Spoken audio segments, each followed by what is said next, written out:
வணக்கம். டில்லியில் காங்கிரஸ் தலைவி சோனியா காந்தியை நேரில் சந்தித்து வாழ்த்து பெறுவன் என்று முதல்வர் திரு ரங்கசாமி செய்தியாளர்களுக்கு அளித்த பேட்டியில் தெரிவித்துள்ளார்.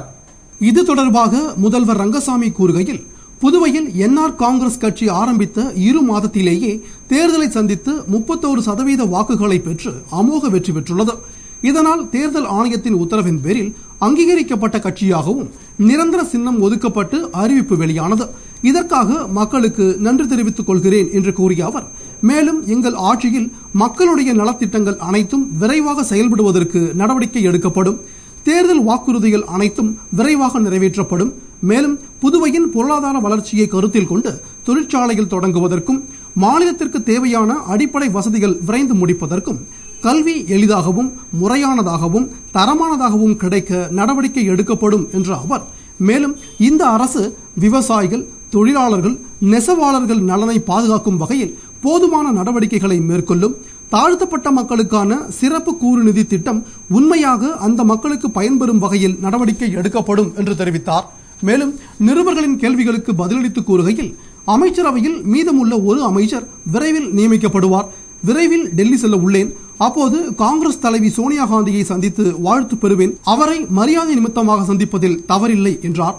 தொடர்ந்து மத்திய அரசின் அனுமதி கிடைத்தவுடன் நியமன சட்டமன்ற உறுப்பினர்கள் நியமிக்கப்படுவார்கள் என்றும், சமச்சீர் கல்வி திட்டத்தில் தமிழகத்தில் என்ன நிலைப்பாடு உள்ளதோ அதை புதுவையிலும் பின்பற்றப்படும். மேலும் புதுவையில் சட்டம் ஒழுங்கை சீராக்க நடவடிக்கை எடுக்க வேண்டும் என போலீஸ் அதிகாரிகளுக்கு உத்தரவிடப்பட்டுள்ளது என்றும், அண்டை மாநிலமான தமிழகத்துடன் எப்போதும் சுமூகமான உறவை வைத்துக் கொள்வோம் என்று கூறினார். அடிப்படை தேவையான கல்வி எளிதாக தரமான கல்வியாக கிடைப்பதற்கான நடவடிக்கையும் எங்களுடைய அரசு எடுக்கும். முழு சுகாதாரம் மக்களுக்கு கிடைப்பதற்கு தேவையான அத்தனை நடவடிக்கைகளையும் எங்களுடைய அரசு எடுக்கும். விவசாய உற்பத்தியில் கவனம் செலுத்தும். விவசாயிகளுக்கு தேவையான விதை நெல், உரம், பூச்சி மருந்து இவைகள் கிடைப்பதற்கான நடவடிக்கை எடுக்கப்பட்டு விவசாயிகளுடைய நலனில் அக்கறை எடுத்துக்கொள்ளும் எங்களுடைய அரசு. புதுவை முத்தரையர் பாளையத்தில் தொழிலதிபர் வீட்டில் மர்ம ஆசாமிகள் பல லட்சம் மதிப்புள்ள நகை மற்றும் பணத்தை கொள்ளையடித்து சென்றுவிட்டனர். புதுவை முத்தரையர் பாளையம் வழுதாவூர் சாலையை சேர்ந்த கஜேந்திரன் என்ற தொழிலதிபர் தமது வீட்டை பூட்டிவிட்டு அருகில் உள்ளவர் வீட்டிற்கு சாப்பிட சென்றனர்.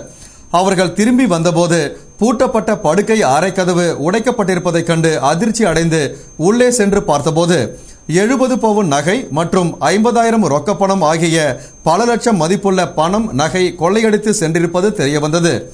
இதுகுறித்து கஜேந்திரன் மேட்டுப்பாளையம் காவல் நிலையத்தில் செய்த புகாரின் அடிப்படையில் தெற்கு பகுதி எஸ்பி நந்தகோபால், இன்ஸ்பெக்டர் வீரவல்லபன் மற்றும் போலீசார் சம்பவ இடத்திற்கு விரைந்து சென்று விசாரணை நடத்தினர்.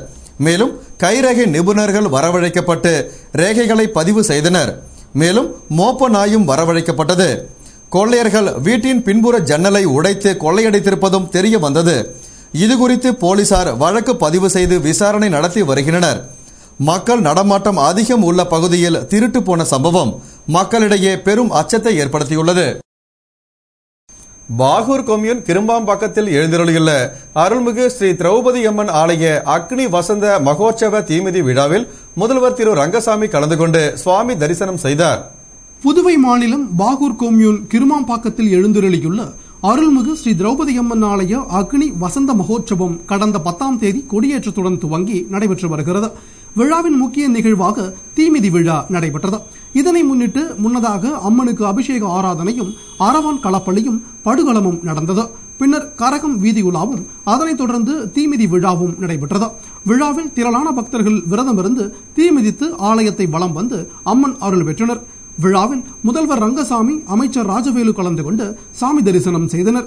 இதனையடுத்து சுவாமி வீதியுலா நடைபெற்றது. விழாவில் பக்தர்கள் அனைவருக்கும் பிரசாதம் வழங்கப்பட்டது. விழாவிற்கான ஏற்பாட்டினை ஆரங்காவல் குழுவினர், விழா குழுவினர் மற்றும் கிராமவாசிகள் செய்திருந்தனர். புதுவை எல்லைப்பிள்ளை சாவடி அரசு மகப்பேறு மற்றும் குழந்தைகள் மருத்துவமனை அருகே தெருவோர கடைக்காரர்கள் அமைத்த கடையினை போலீசார் அகற்றினர். இதனால் கடைக்காரர்கள் போராட்டத்தில் ஈடுபட்டனர். புதுவை பாரதி பூங்கா அருகே செயல்பட்டு வந்த அரசு மகப்பேறு மருத்துவமனை எல்லைப்பிள்ளை சாவடியில் உள்ள ராஜீவ்காந்தி மகளிர் மற்றும் குழந்தைகள் மருத்துவமனைக்கு மாற்றம் செய்யப்பட்டது. இதனால் அங்கு இருந்த தள்ளுவண்டி கடைகள், பெட்டிக்கடைகள், சாலையோர கடைகள் அனைத்தும் வியாபாரமின்றி பாதிக்கப்பட்டது. எனவே வியாபாரிகள் கடையை புதிய மருத்துவமனைக்கு அருகே உள்ள சாலையோர பகுதிகளுக்கு மாற்றினர். சாலை நெடுகிலும் அவர்கள் கடைகள் வைத்ததால் 2 நாட்களாக மிகுந்த போக்குவரத்து நெரிசல் ஏற்பட்டது. எனவே ரெட்டியார்பாளையம் போலீசார் அங்கிருந்த கடைகளை அகற்றினர்.